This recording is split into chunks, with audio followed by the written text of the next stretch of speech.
Hello, boys and girls. I'm Mr. Brady, Hi, Mrs. Armstrong. and today we are going to be looking at those rough drafts. I know that you've written them a couple times, and what we're going to do is we're going to talk about editing. The mentor text that we're going to look at today is called Mars, a livable planet. But before we do that, we're going to talk about what our mini lesson is for today. Up until this point, we have been working on making our writing sound good by revising. Starting today, we need to start making our writing look good by editing. What you're going to do today is you're going to be using your informational writing notebook and you're going to reference page 17. On page 17, you're going to see there's an editing checklist just to kind of make sure that you look for spelling mistakes, maybe there's some grammar mistakes. So let's take a look at this mentor text and see if you pick up on any mistakes as I'm reading. Mars, a livable planet. Have you ever wondered if there are other planets in our solar system that are livable besides Earth?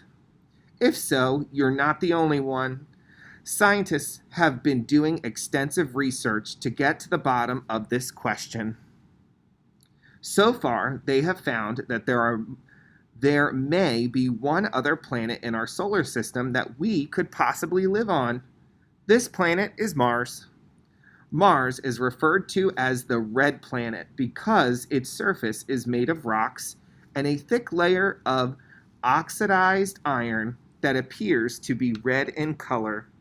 The information gained by rovers that are sent to the planet in 2004 has been very helpful in gathering information for scientists. This is what scientists know about Mars so far. First, it is mostly desert with high mountains, valleys, and even volcanoes. They do believe there was water flowing on Mars at one time due to the canyons and gullies. Also, Mars has polar ice caps, like the ones that we have in the Arctic regions on Earth. The temperature is much colder on Mars than it is on Earth, as Mars is farther from the sun. On average, the temperature on Mars is about negative 80 degrees Fahrenheit, but in some areas, it can be up to 70 degrees Fahrenheit. The reason they're closely looking at Mars for this opportunity is because it has an environment closest to the planet we currently live on.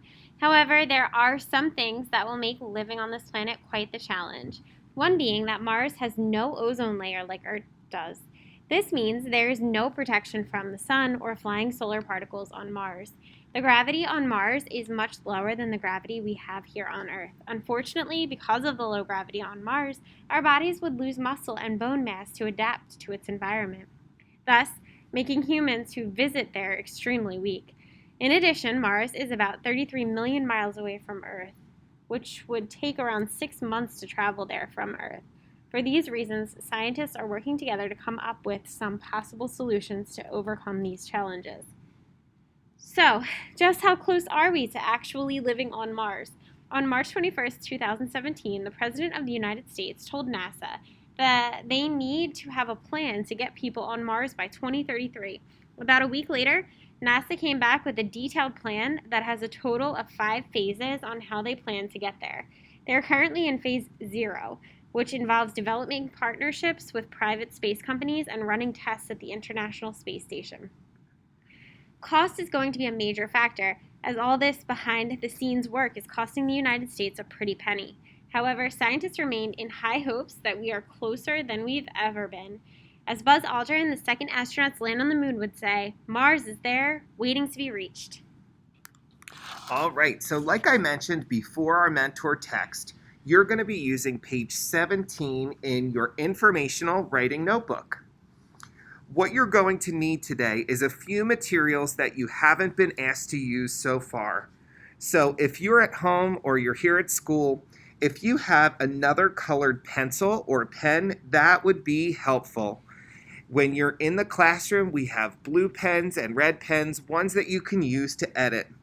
While I was reading, did you notice any mistakes? I know I saw a few. Let's take a look at some of the mistakes that came up in this passage.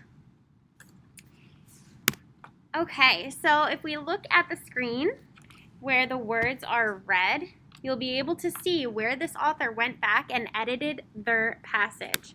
So if we go back here, it says, what's the first thing? Scientists have been doing extensive research. So we know that should be scientists, plural, with an S at the end. So she changed it when she went back to edit.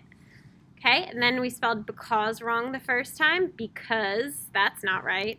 So we fixed it here. So everywhere you see red is where there was a mistake, and then the author went back and fixed the mistake. So that's called editing. When we're editing, if you open to in your book, page 17, you'll find the editing checklist. And this is really going to help you to make sure you've cleared up most of the mistakes that you may have made. So the editing checklist says, I am making my writing look better. Let me see if I can pull that. I don't think I have a copy on here. But if you're looking with me, everybody should have this. It's page 17 in your book. Just read along with me now in your book. I am making my writing look better. I read my entire piece to make sure that words are not missing. I checked the spelling in my piece. When I am not sure how to spell a word, I have used my resources. Now for you guys, if you're at home, you might have even like an iPhone or an iPad, or even if you go into Google and you open up a blank Google document and you start typing a word how you think it's spelled, it's going to come up underlined in a squiggly red underline. And that's going to tell you that you're spelling the word wrong. So I'll show you what that looks like. I'm going to do it in Word, but it's very similar to how it works in Google. So let's say that I want to spell the word making, like I am making a pie. And I spell it like that. So this little red squiggly line is showing me that I spelled this word wrong. So what should I do? I'm going to hover over it with my mouse, and I'm going to right-click on it. Or double-click, Mr. Brady's saying. I don't know exactly how the Chromebooks work, but I always right-click. And I know a lot of you use a mouse with your computer, so you can right-click on your mouse, and it's going to give you some choices. So none of these look right to me except this one. This looks right. This is making. So when I click on it, it replaces the word to the correct spelling. So that's how you fix your spelling, and you guys are very lucky to have these devices and computers right in front of you to help you. Okay, the next bubble says, I made sure that every sentence is capitalized. Now you must be so sick of Mr. Brady and I telling you, like for your writing journals, make sure your sentences start with a capital letter. Make sure they end in punctuation. Those are grammar errors that we tell you over and over again to make sure you're fixing.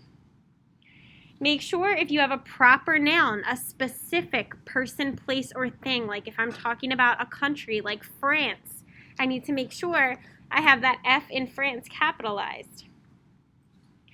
Make sure that every sentence is properly punctuated, okay? So putting periods or question marks, whatever belongs at the end of the sentence, make sure that is there.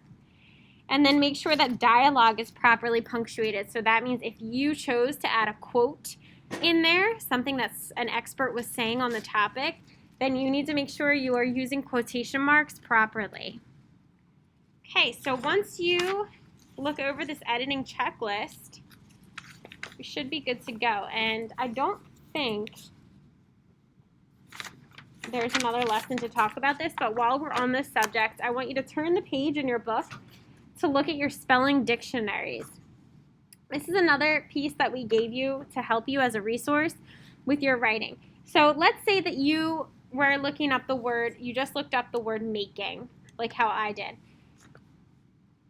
Find the letter it starts with in your spelling dictionary here. If it's not already listed, so it lists common words that you might spell wrong already. If it's not already listed, just add it to your M section. So anytime a teacher or a parent or a brother or a sister helps you spell a word, take that word that you didn't know, that now you know, and write it correctly in the spelling dictionary part of your book. So all of that is going to help you with your editing of your informational report. Okay, guys.